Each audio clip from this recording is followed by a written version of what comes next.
The events described herein involve the deliberate separation, under contested circumstances, of Corporal Dallin Thresh, human Marine, from his assigned squad during what was classified as a Tier 2 sweep and clear operation. What followed his separation has been described by witnesses using a variety of terms: extraordinary, inhuman, inexplicable, terrifying. The Commission prefers none of those words. The Commission prefers documented. This is the documentation. Testimonies have been gathered from 12 surviving witnesses, including 6 members of the squad that left him, 2 station civilians, 1 Voakai prisoner, 1 Kethavari field surgeon, 1 GDC drone operator, and 1 member of an unaffiliated salvage crew who was present during the final phase. All testimony is reproduced as given, with minimal editorial correction for translation and clarity. Corporal Thresh himself provided a written statement. It is included at the end. It is 8 sentences long. I will describe Myrock Station to you, because most people who have never been there assume it is like other outer ring stations. It is not. Most stations have been built with some intention of permanence. Myrock's was built with the intention of being useful, and those are very different things. It was a transit hub, processing hub, the kind of place where cargo changes hands and nobody looks at the manifest too carefully. The original structure was assembled over about 40 years from salvaged pieces of at least 9 different station frames, which means the architecture makes no coherent sense. You walk through a corridor that was clearly designed for Vithrani anatomy, which puts the ceiling at about 4 meters. Then you turn a corner, and you are suddenly in a junction that was clearly built for something that moved sideways, and the ceiling drops to 1.20 meters, and you are either ducking or you are bleeding. The gravity plating is inconsistent. There are sections where it drops to about 60% standard, and sections where it spikes to nearly 140. The Voakai had been using those inconsistencies for years, hiding supply caches in the low-grav sections, because their drones moved faster there, running their communication relays through the heavy-grav corridors, because most sensor sweeps assumed anything in that range was equipment malfunction. The environmental systems were failing, had been failing for years, honestly. The atmospheric processors in the lower rings were cycling impure. You could smell it, this faint chemical sweetness that wasn't quite ammonia and wasn't quite coolant but was somehow both. After about 40 minutes of breathing it, your eyes started to water. After a couple of hours, you developed a headache that felt like something was pressing on the back of your skull from the inside. I had been briefed on all of this before we inserted. I had not fully appreciated what it meant to actually be in it. We entered through docking bay 14 at approximately 3:40 station time. That is the middle of what most species would consider night, though Myrock's ran on a 31-hour cycle, and the concept of night was largely theoretical there. The bay itself was empty when we arrived. 3 Voakai loading drones, deactivated, sitting against the far wall like metal beetles. Cargo containers stacked 12 meters high on both sides of the main corridor leading inward. There were 8 of us in the strike team, mixed species as GDC teams usually are. Myself, Kethavari, field surgeon and secondary support. Lethan Draz Vithrani, our scout. Pex Horadin and Mal Draz, siblings, Vithrani heavy weapons. Corvin Shiel, a Thurvian, our technical specialist. Commander Orvek, I will speak more about Orvek shortly. And 2 humans, which was unusual for our wing. Most GDC strike teams have 1 human, if any. Humans are newer to the Commission than most species, and there is a certain institutional inertia that keeps them in secondary roles. 2 humans in a single team meant something had been arranged deliberately, or something had gone accidentally right, depending on how you look at it. The first human was Specialist Kara Mells. She had been with Strike Wing 7 for about 8 months. She was calm, professional, and I liked her. The second human was Corporal Dallin Thresh. I did not know him before this operation. He had been transferred to our wing 48 hours before insertion, a last-minute assignment that no one on the team had been given a satisfying explanation for. Commander Orvek had seemed less than pleased about it. I had assumed it was a logistical issue, the kind of bureaucratic reshuffling that happens constantly in the commission and means nothing. I was wrong about that, but I did not know it yet. I want to be clear about something before I say anything else.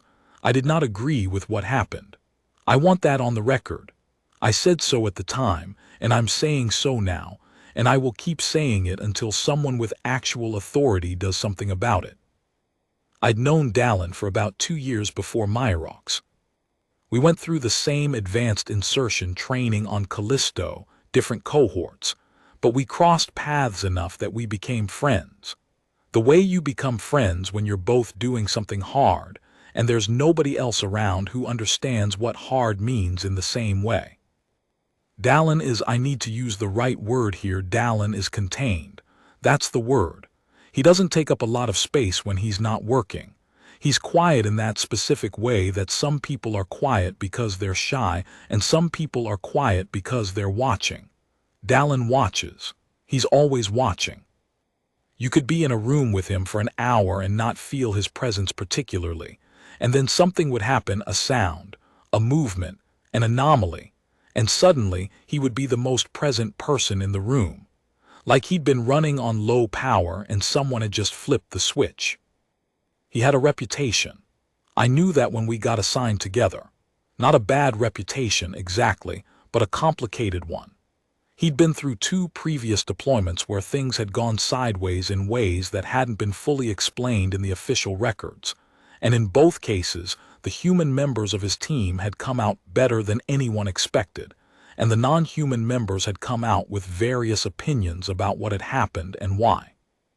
Commander Orvek had definitely read those records. I'm certain of it. I don't know what conclusions he drew from them. I know the conclusions he eventually acted on, and I think they were wrong. We entered Myrox at 3:40. By 4:20, we had cleared the first 2 junctions without contact. The Volkai were deeper in the station than the initial intelligence had suggested, or they had moved since the intelligence was gathered, which happens constantly in outer ring operations and is something you account for. The air was already starting to get to me. My eyes were stinging. By 500, we'd reached Junction 7, which was the first real decision point. The station's internal layout, as best we'd been able to reconstruct it from partial schematics, split here into 3 corridors, one leading toward the upper processing bays, one dropping into the maintenance sublevels, and one running laterally across what had originally been a Vithrani commercial district and was now essentially an abandoned interior. The intelligence suggested the primary Volkai installation was in the upper processing bays. That's where we were going. What the intelligence had not adequately flagged was the 3rd corridor, the lateral passage through the Vithrani district. Dallin flagged it. He stopped at the junction and he looked down that lateral passage for a long time, and then he said, quietly, "Something's been through here recently. The sediment on the floor is disturbed in a pattern I don't like." Orvek asked him what he meant by a pattern he didn't like. Dallin said, "Multiple contacts moving in the same direction, not random movement, organized." Orvek said the mission objective was the upper bays, and we didn't have time for speculative threat assessment. Dallin looked at him for a moment, then he nodded and we kept moving.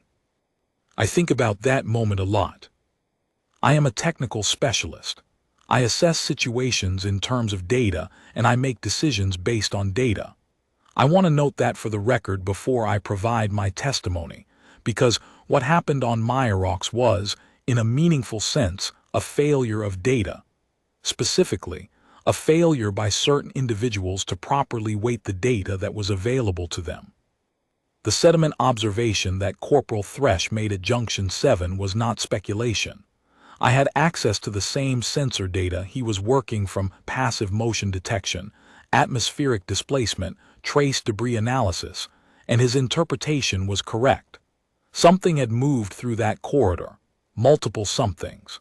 The movement pattern was too regular to be random. I said as much to Commander Orvek. Not loudly. I said, "The corporal's read seems consistent with my own sensor data. It might be worth a brief confirmation sweep." Orvek said, "We didn't have time for a confirmation sweep." I did not push further. This is something I have considered since. I had the data. I had the standing to argue. I chose not to, because Orvek outranked me and because I assumed, incorrectly, that his tactical judgment was sound, and that he had information I did not. He did not have information I did not. He simply did not want to believe that a human corporal had noticed something that he had missed. This is my interpretation. I acknowledge I may be wrong, but I watched his face when Thresh spoke, and I know what I saw. We proceeded to the upper processing bays. By 5:40, we had reached the outer corridor of the primary installation. The Volkai presence was real, 3 confirmed hardened positions, as the intelligence had described. They had not anticipated us. We had the element of surprise and we used it. The breach and clear of the outer ring took approximately 22 minutes. Clean work. No casualties, 3 Volkai neutralized, 2 taken into custody. It went, as they say, according to plan. And then the comms went down. Orvek switched us to hand signals, and we continued the secondary sweep of the installation, confirming the prisoner count, locating and marking any weapons caches, preparing for extraction. Thresh had been on rear guard during the breach. He was good at it, I noticed that even then. He moved differently than most people move when they are covering a position. Most people, when they are on rear guard, are watching the way they came. Thresh watched everything. He turned in slow, methodical arcs, constantly reevaluating. He reminded me of a Kethavari threat assessor, which is a significant compliment and not one I give lightly. At approximately 6:20, he came to Orvek quietly, calmly, and said, "Commander, I need you to look at something." He showed Orvek his wrist sensor. The passive motion detection was registering movement in the lateral corridor below us, the same one he'd flagged at Junction 7. Orvek looked at the sensor. He looked at Thresh. He said, "How many contacts?" Thresh said, "Sensor's giving me 7 to 9 discrete signatures. But the movement it doesn't match standard Volkai operational patterns. They're not moving like a squad. They're moving like a hunt." Orvek said, "You're saying they're hunting us." Thresh said, "I'm saying the movement pattern is consistent with a pursuit formation rather than a defensive or aggressive advance." "Yes." There was a silence. Then Orvek said, "The intelligence said this was a Tier 2 operation, no specialized assets." Thresh said, "The intelligence was wrong about where the primary installation was, too." Another silence, longer. What happened next is the part I find most difficult to describe, not because it is complicated, but because it is simple in a way that should be impossible for a commanding officer. Orvek turned to Corvin Shiel and said, very quietly, "Can you get the comms working?" Corvin said it would take between 15 and 20 minutes. Orvek nodded. He looked at the map overlay on his visor display. He looked at the 2 Volkai prisoners we were holding. He looked at the team. And then he said, "We need to move, now. Thresh, you stay. Establish a hold on this position. Give us 15 minutes to get comms back and call extraction." I want to be precise about how he said it. He did not say, "Thresh, stay and cover our extraction, we'll relay back and extract you." He said, "Stay, establish a hold, give us 15 minutes. 15 minutes. As if 15 minutes were a commitment." Thresh looked at him for a long moment. Something moved across his face. Not anger. I have thought about what it was, and the closest I can come is recognition. Like he was seeing something he had suspected and was now confirming. He said, "Understood." And that was it. Testimony of Specialist Caramels continued. I grabbed Orvik's arm, in front of everyone. I know that's not protocol, and I know it looked like exactly what it was. I said, "You can't leave him here alone. There are potentially 9 contacts in a pursuit formation below us. Alone, he has no chance of." Orvek said, "The corporal has the skills and the equipment to hold a position. This is a temporary assignment, specialist." I said, "Then assign me 2, leave 2 of us." He said, "I need your nav experience for the extraction route." I said, "Corvin can navigate." He said, and I want this in the record exactly as he said it, "The corporal understands the situation and has accepted the assignment. Do not make this harder than it needs to be." And then he walked away. I looked at Dallin. He was checking his weapon, a completely calm, methodical gear check, the kind you do before a patrol. Like this was absolutely normal. Like being left alone on a hostile station with 9 contacts closing in was something he'd budgeted for. I said, "Dallin, I'm sorry." He glanced at me, and he said, "And I'm going to hear this for the rest of my life," he said. "Go, I'll see you outside." The certainty of it, not bravado. He wasn't trying to make me feel better. He just believed it, like the outcome wasn't in question. I went, and I hated myself every step of the way. Testimony of Corvin Shield continued. I will note for the record that the extraction route I navigated without Specialist Mel's assistance was functional and efficient. The suggestion that her navigational skills were necessary was not operationally grounded. I will also note that as we moved away from the processing bay, I looked back. Once. Corporal Thresh was standing at the entry point of the corridor leading to the lateral passage below. He had extinguished the immediate area lighting. He'd done that in about 8 seconds manually, which tells you something about how he thought, and he was standing in the dark with his weapon drawn. He didn't look afraid. I don't know why that surprised me, but it did. My position during the Myrox operation was drone oversight from the GDC command vessel, the Precipice, stationed in holding orbit approximately 12,000 kilometers from the station. I had 3 active drones inside Myrox at various positions, limited visual coverage due to the internal shielding, but enough to reconstruct a partial picture of events. My drone nearest to the processing bay area lost visual when the team moved inward during the breach. When comms went down, I lost telemetry as well. I was, effectively, operating blind for approximately 40 minutes. When partial telemetry restored, the first thing I got was a thermal image from Drone 2, which had been positioned in the outer ring near Bay 14. The image showed a single human heat signature, distinct from other species' signatures in a particular way, which I'll explain. Human core temperature runs slightly higher than most of the species in the team, so on thermal imaging they show up a bit brighter, a bit more vivid. You get used to spotting it. The signature was in the processing bay area, stationary. I flagged it to the Precipice Bridge immediately, and attempted to push the drone deeper into the station to improve coverage. The drone got about 40 meters before it registered 9 additional heat signatures, moving toward the processing bay from below. 9.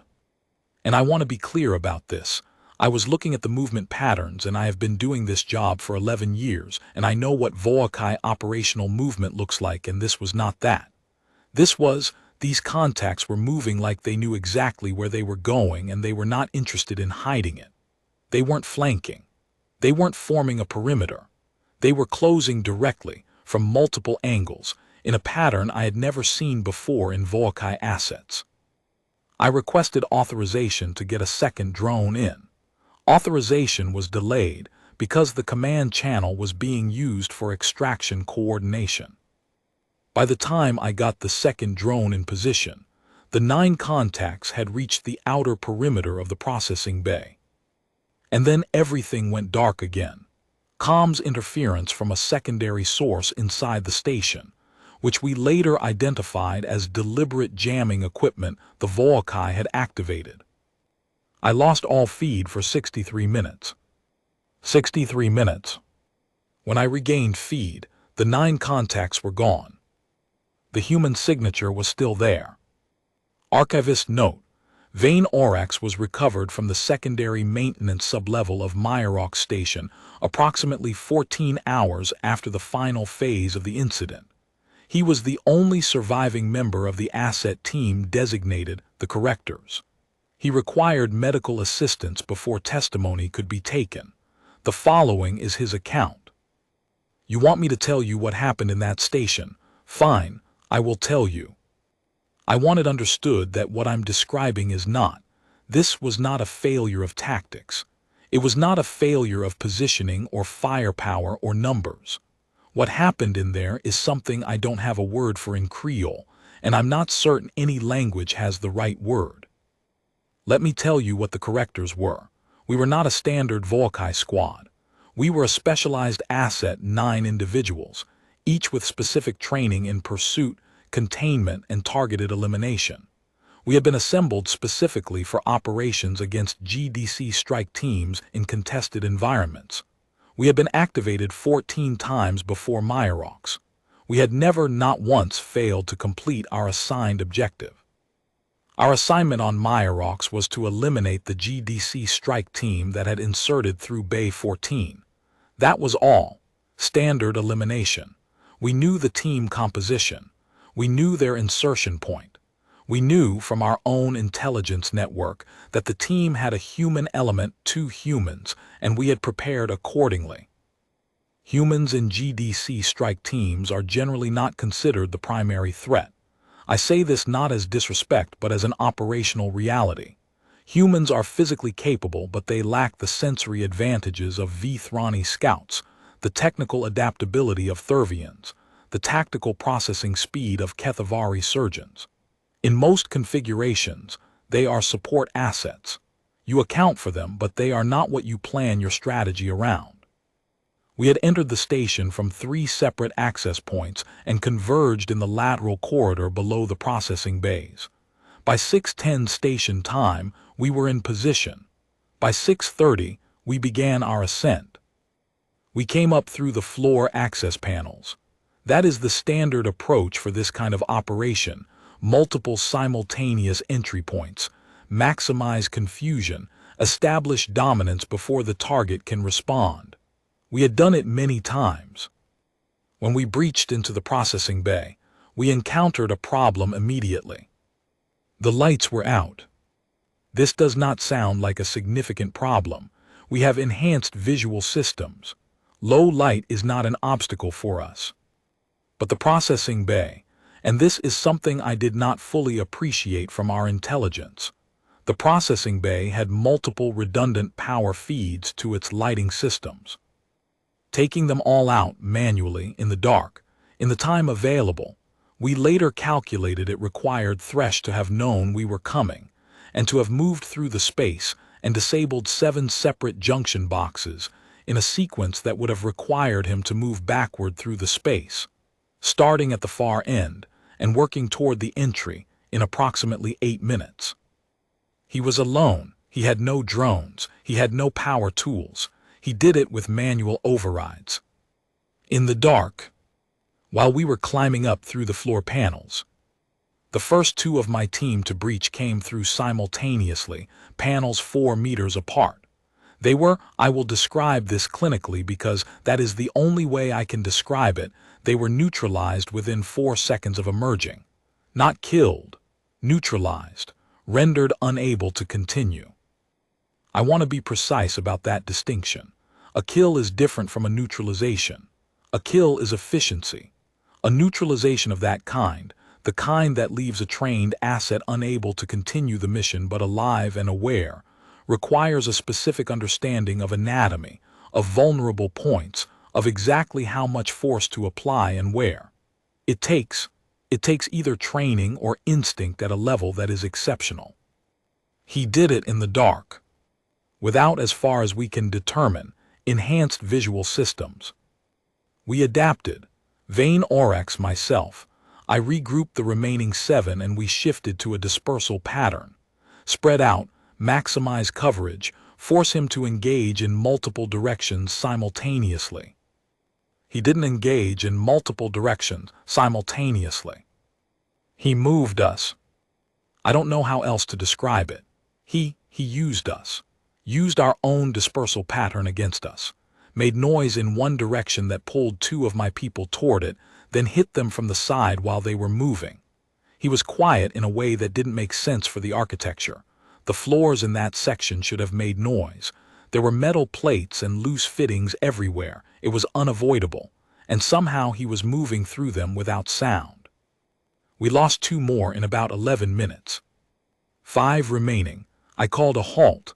I told my people to hold positions and I tried to think. And then I heard his voice. From roughly the center of the room. Calm, clear, speaking in Voakai Creole which he should not have known, he said, "You have 5 left. I've counted. You can keep going or you can stop. I don't particularly want to hurt anyone else tonight." I asked him who he was. He said, "Corporal Thresh, GDC. I'm the one they left behind." I said, "You're alone." He said, "Yes." I said, "We are 5. We are armed. You've made use of the darkness, but we are adapting." He said, "I know. You're doing well, actually. But you've been in here for about 22 minutes breathing this air, and your enhanced visual systems are starting to compensate for the atmospheric interference, which means you're running a processing overhead you weren't planning on. Your reaction time is down by about 9%. I've been in here for 40 minutes, so I've already adapted." There was a long silence. He said, "I'm not your primary target. Your primary target left. They took the corridor to Bay 14 about 35 minutes ago. If you want to continue your mission, that's the direction you want to go." I said, "And you will let us pass?" He said, "No, but I'm giving you the option to stop." We did not stop. We were the correctors. We had never failed.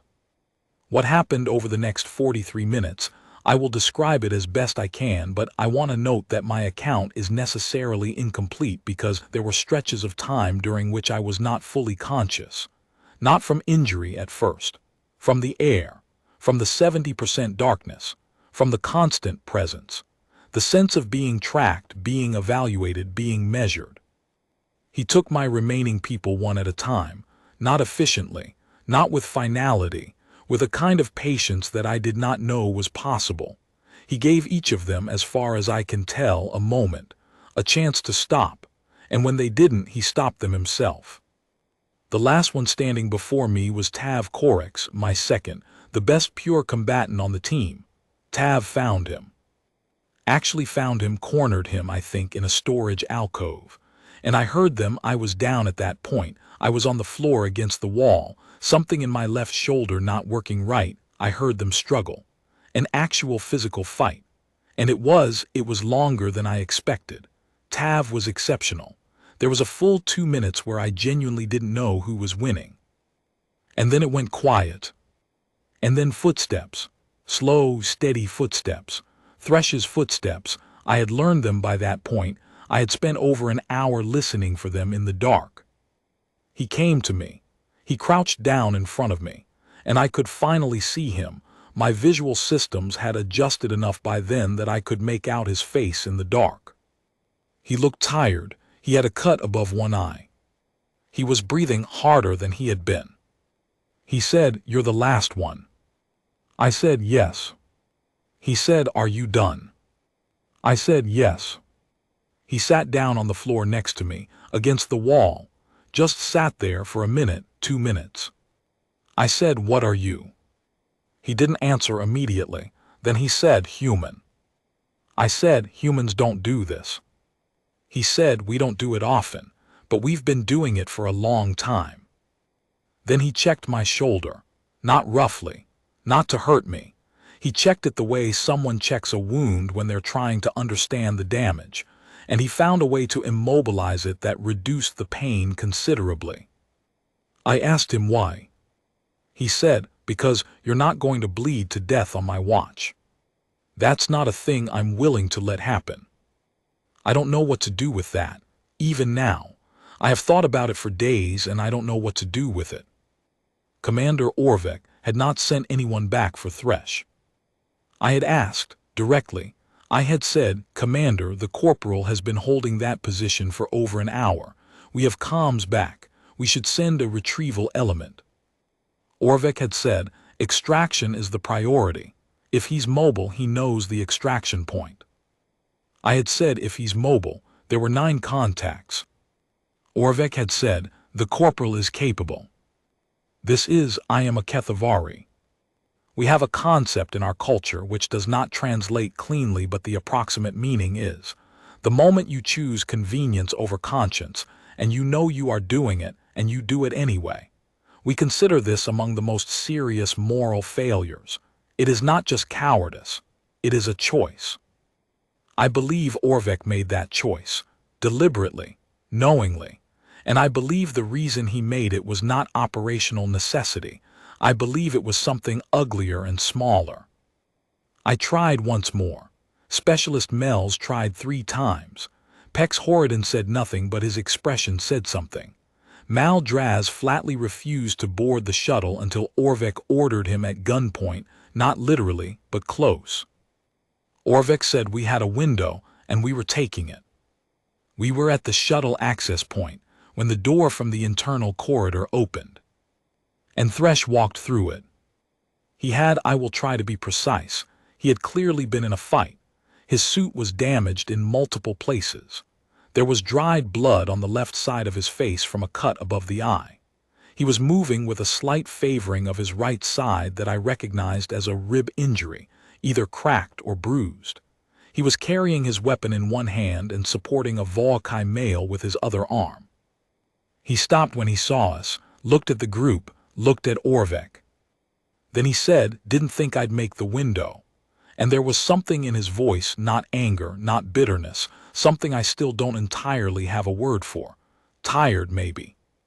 And something underneath the tired that was actually very quiet and very still. He got the Volkai male seated on a cargo container. He looked at me. I had my medical kit out immediately, and he said, "Shoulder injury left side. He's been stable for about 20 minutes. Name's Vane Orax. He's cooperating." I said, "Thresh, are you?" He said, "I'm fine. Check him first." I checked the Volkai male. Then I checked Thresh.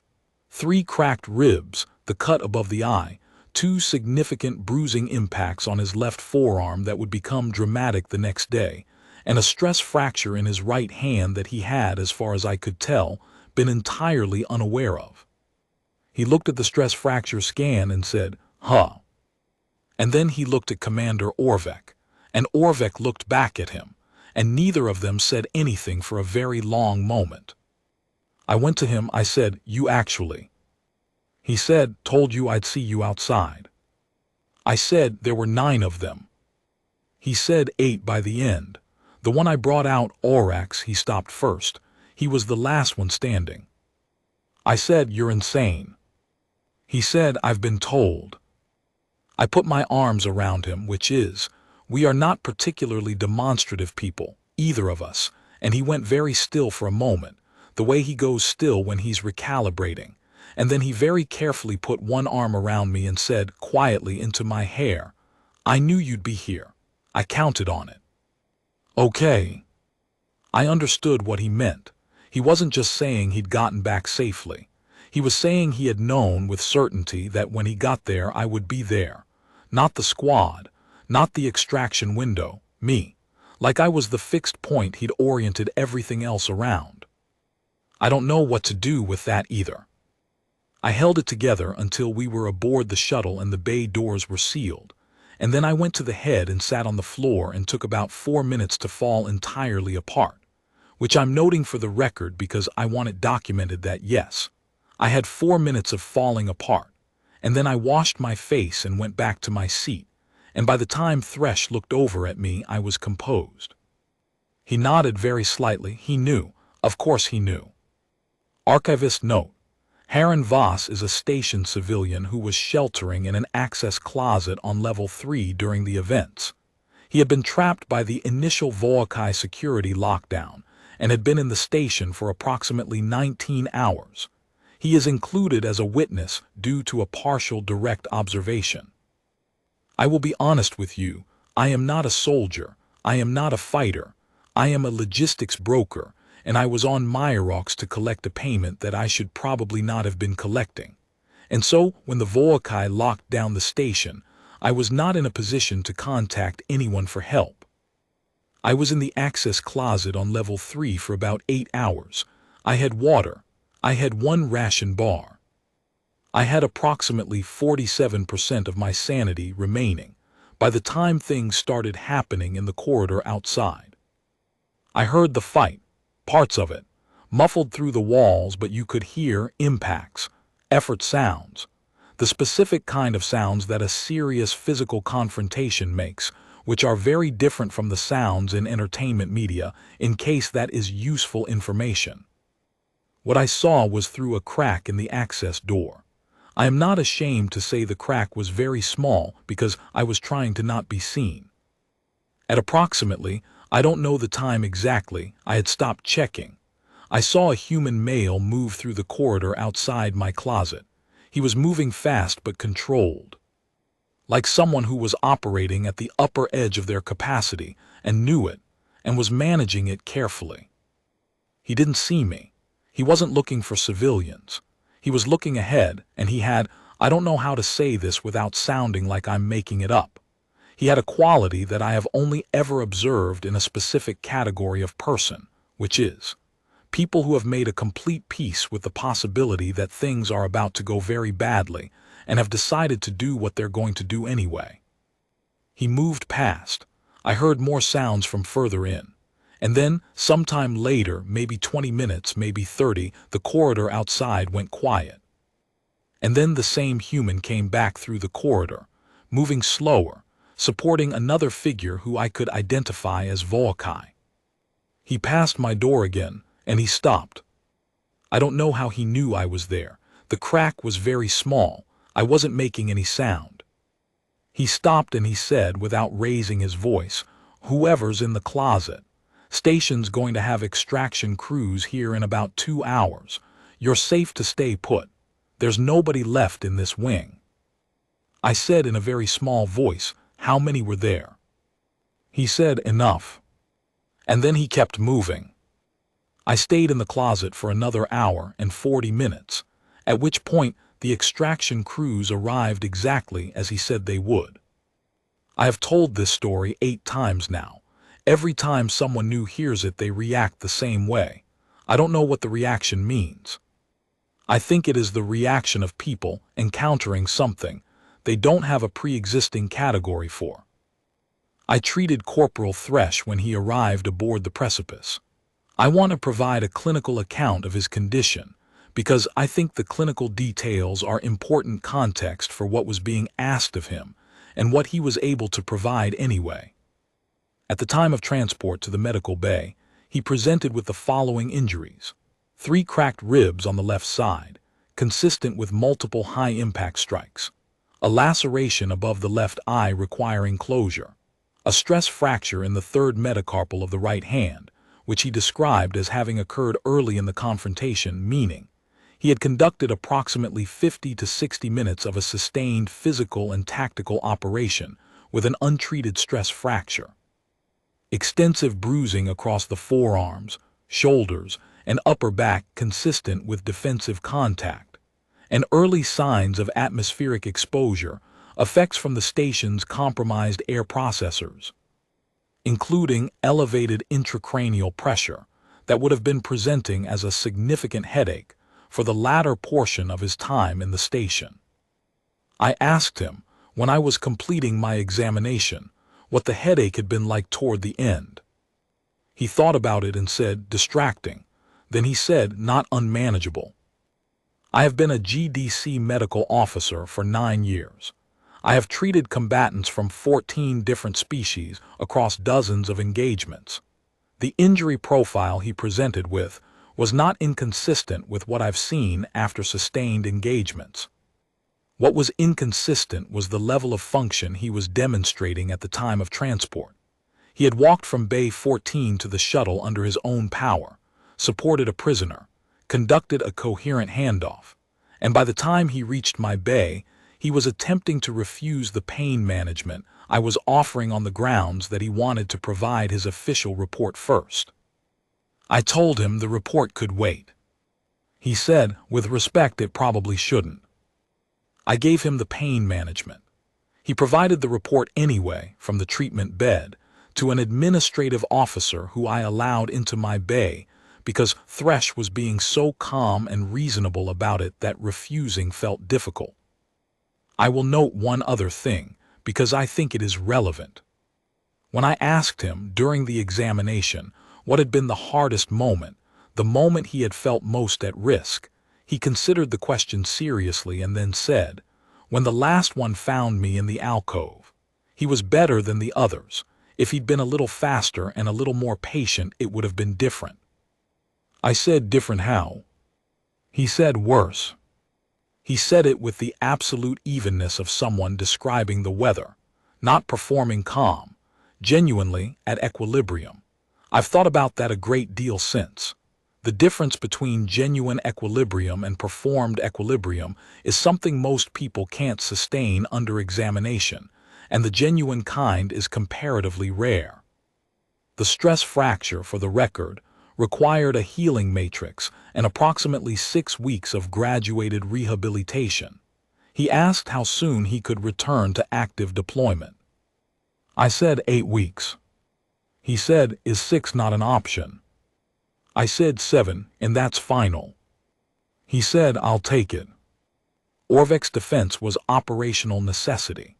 He argued that the welfare of the mission required him to prioritize extraction of the team and the prisoners over retrieval of a single asset who had demonstrated tactical capability. He argued that leaving Thresh on the position was a command decision within his authority, and that the outcome, Thresh's survival and the neutralization of the pursuit asset team, validated the decision. I find this argument contemptible for a specific reason, which I articulated to the inquiry board. The validity of a decision cannot be retroactively determined by an outcome that was not predictable at the time of the decision. Orvek did not leave Thresh because he believed Thresh would survive and neutralize 9 specialized pursuers. He left Thresh because he did not want the complication of Thresh, because Thresh had been right about things Orvek had been wrong about, and because Thresh had shown it quietly and without drama, and that had apparently been enough. This is what I said to the board. This is what I believe. The board found that Orvek had exercised command authority within existing GDC parameters, which I also find contemptible, and I said so. What I found more meaningful, and the reason I agreed to contribute to this archival record, was what happened 3 weeks later.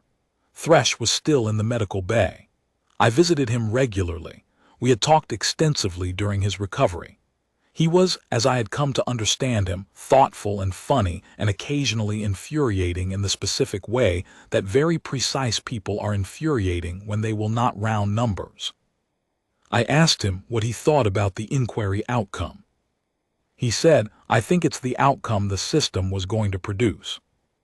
I said, "Does that bother you?" He considered this for a long moment. Then he said, "I don't think I can afford to be bothered by systems. Systems are what they are. You can work inside them or you can spend your energy being bothered by them. I'd rather work." I said, "He left you." He said, "He did." I said, "And?" He said, "And I came back anyway, and Orax is alive, and the squad is safe.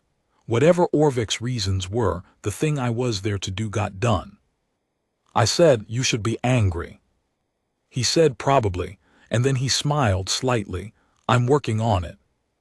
He never seemed angry, not once in my time with him. This may be the most alien thing about him, and I mean that in the fullest sense of the word, more alien to me than any non-human I have encountered.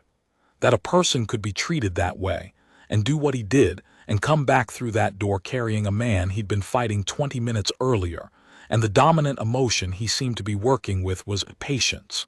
Focused, thorough, determined patience. I don't have a category for it either. I am the scout for Strike Wing 7. I have held this position for 6 years. I am good at my job.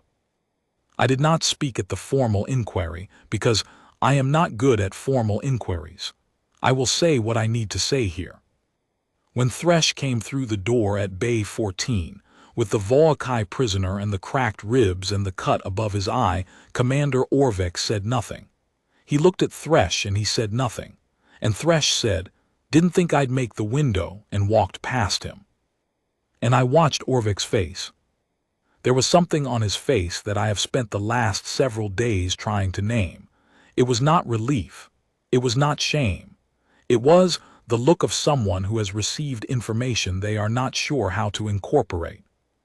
Like reality has delivered a result that the model did not predict, and the model is struggling to update. I am a scout. Reading information from what I observe is what I do. What I observed on Orvek's face in that moment was the beginning of the understanding that he had made a serious error, not a tactical error, a deeper one, the kind of error that doesn't go away when the inquiry clears you. I do not know what he does with that understanding. It is his to carry. What I carry is different. I carry the moment before we left when Thresh checked his weapon, calm, methodical, exactly the way he would have checked it before a standard patrol, not performing composure, living in it. And he looked at Specialist Mells and he said, "Go, I'll see you outside." He knew the odds. I am a scout. I know what 9 pursuit contacts in a closing pattern mean. He knew. And he said, "I'll see you outside," with absolute conviction. Not courage. Courage involves feeling afraid and doing it anyway. What Thresh demonstrated was something past courage. The place you get to on the other side of courage, when you've gone through fear enough times that it's become a feature of the environment rather than an obstacle. Like gravity. Present, acknowledged, incorporated into the calculation, no longer the thing you're fighting. I have been a scout for 6 years, and I have worked alongside many exceptional individuals of many species. I am making a note in my personal record that the most capable combatant I have ever directly observed was a human corporal who nobody in the briefing had considered the primary threat. I suspect this note is going to be true for the rest of my career. They told me I could provide a second statement. I want to. I've been in GDC custody for 9 days. I am being treated well. This is irrelevant, actually. I want to explain why. When Thresh carried me to that extraction bay, I expected certain things. I expected to be searched, I was. I expected to be restrained, I was. I expected to be transported, I was. These are standard procedures and they were followed correctly. What I did not expect was that Thresh, when he handed me to the medical officer at the bay, said, "He cooperated. His shoulder needs attention. He's been stable, but he should be looked at before he's processed." He said this to the medical officer, not to a guard, not to an administrator, to the medical officer. And then, and this is the part I'm adding the second statement for, Thresh came to see me, 6 days into my custody. He was not cleared for prisoner visits. He got the medical officer to authorize it on the grounds that he wanted to check on the injury. I don't think that was the only reason. He sat down across from me and he said, "How's the shoulder?" I told him it was healing. He said, "Good." We sat in silence for a moment. Then I said, "Why did you bring me back?" He said, "I told you in the station. I don't let people bleed out." I said, "I'm Volkai. We tried to kill you." He said, "You stopped. That's the thing I care about. Once you stopped, you were my responsibility."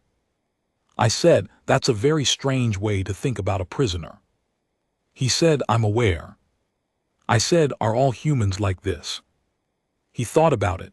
Then he said, "No, but a lot of us have it in us. We don't always manage it. I try to." I said, "I've been fighting GDC forces for 4 years. I stopped. Then I said, "I've never had someone I was trying to kill then treat me the way you did." He said, "I know that. I'm sorry that's how it's been." I didn't know what to say to that. He said, "Orax, for what it's worth, you and your team fought with skill. What I did in there, I did because of the dark and the air and the time I had to prepare. In a straight engagement, in open space, different story." I said, "Are you trying to make me feel better?" He said, "I'm trying to give you an accurate picture. You deserve an accurate picture." He left shortly after. I've thought about that conversation every day since. I've been in the Commission's custody before, twice, briefly, early in my career. I was processed and released. I don't know what will happen this time. What I know is that in 47 combined minutes of active conflict and several additional minutes of conversation, a human I was sent to kill gave me a more complete account of my own capacity and my own dignity than I had received from most of my commanding officers. I don't know what to do with that. I've been saying that a lot. About things involving Corporal Thresh. I don't think I'm alone in that. Look, I'm going to be real with you. We were not supposed to be anywhere near Myerox during an active GDC operation. We had been monitoring the situation at a distance because we'd had a standing contract on some of the salvageable hardware in the outer docking bays, and we were trying to figure out when the operation would clear enough for us to make a legal access request. We didn't know most of what was happening inside. We had partial external sensor coverage and the extraction window broadcasts, which gave us timestamps. What we saw was the shuttle leaving Bay 14, and then, about 12 minutes later, a second transmission from inside the station, which the GDC command vessel responded to and which our sensors picked up as a priority override code. Here's the thing about a priority override code. You use it when you are the only one who can use it. It's a bypass code that goes to the command vessel directly, cuts every other transmission on the channel and says, "I am here, I am functional, I am reporting in." Someone inside the station, after the shuttle had already left, sent a priority override. That was Thresh. He'd had the code the whole time. He hadn't used it during the operation because the comms were down. He sent it when the comms restored, after the confrontation was over, to report in and to arrange extraction for himself and Orax. I didn't know who he was then. I found out later. But here is what I knew at the time. The shuttle had left, the bay was supposedly clear, the operation was supposed to be over, and someone inside that station waited until they were ready and then calmly sent the code that said, "I'm still here and I'm coming out." We stayed in range to see the second shuttle dock. I watched the feed through our external sensors, tiny figures in the bay.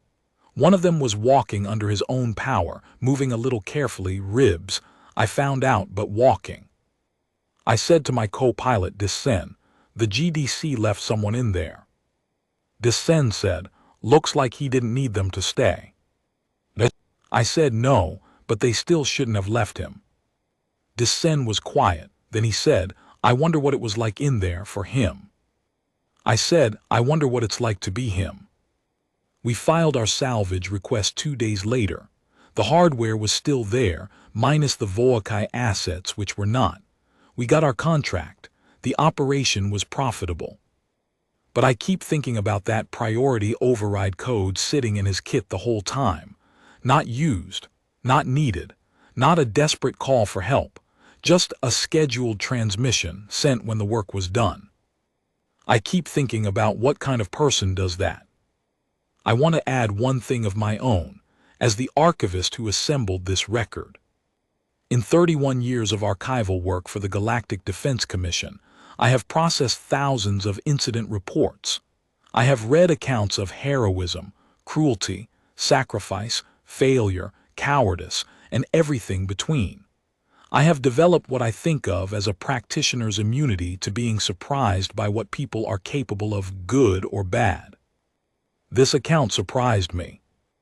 Not because of what Corporal Thresh did in that station, though that is remarkable on its own terms.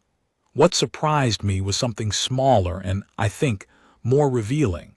The consistency of the response across 12 very different witnesses, from very different species and backgrounds, who had very different levels of direct contact with him. Every single one of them, without exception, said some version of the same thing. I don't have a category for this.